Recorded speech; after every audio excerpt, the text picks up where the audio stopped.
Hi అండి అందరికీ.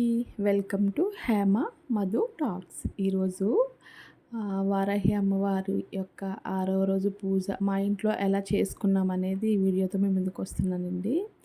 So, Varahi అమ్మవారికి ధూపదీప నైవేద్యాలతో ఈ విధంగా మా ఇంట్లో పూజ అనేది చేసుకున్నామండి. సో, అమ్మవారికి ఆహ్, ధూపం అనేదంటే చాలా ఇష్టమంటండి. సో, గుగ్గులం ఇంకా సాంబ్రాణి కలిపి వేస్తే ఇంకా ఇష్టమంట. మరీ ముఖ్యంగా ఏంటంటే, ఈ బెల్లం పానకం ఒకటి, ఇంకా లాలిక్కాయ తాంబూలము కూడా చాలా ఇష్టమంటండి అమ్మవారికి. నీలం పువ్వులతో అమ్మవారిని పూజించుకుంటే ఆహ్, ఇంకా మంచిది అంట. సో, అమ్మవారికి ఇంకా ఈ యొక్క అన్నప్రసాదం ఉంటది కదండీ! అదైతే చాలా ఇష్టమంట. మా ఇంట్లో అన్నప్రసాదం అనేది స్వీట్ పొంగల్ నేను ఇలా ప్రిపేర్ చేశాను. ఏంటంటే ఒక చిన్న గ్లాస్ రైస్ తీసుకున్నాను. దానికంటే కొంచెం పెద్ద గ్లాస్‌తో బియ్యం తీసుకున్నాను. సో, అవి 2 ముందుగా పప్పు పక్కన పెట్టుకొని పప్పు, బియ్యం కలిపి కడిగేసుకున్నాను. సో, కడిగేసుకున్న తర్వాత కుక్కర్ పెట్టేసాను పొయ్యి మీద.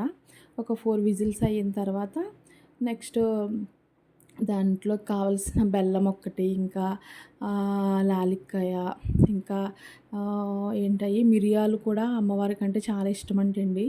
సో, మిరియాలు అవన్నీ కూడా పక్కన పెట్టుకున్నాను.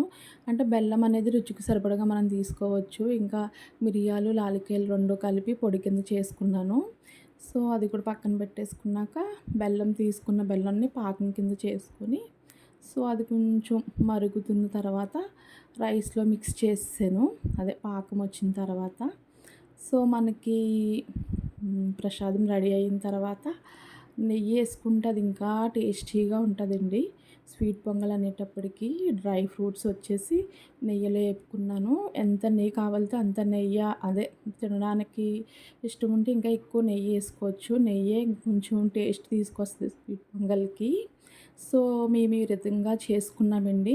ఈ ప్రసాదాన్ని అమ్మవారికి పెట్టాను నేను. సో, ఈ వీడియో మీకు నచ్చినట్లయితే please like, share and subscribe to our channel. So, ఇది మన ఛానల్‌లో వచ్చినటువంటి ఫస్ట్ కుకింగ్ వీడియో అండి. చాలా వీడియోస్ అయితే తీసాను గానీ అమ్మవారికి పెట్టిన ప్రసాదం ఫస్ట్ వీడియోగా పెడితే బావుంటదని చెప్పేసి ఈ వీడియో పెడుతున్నాను.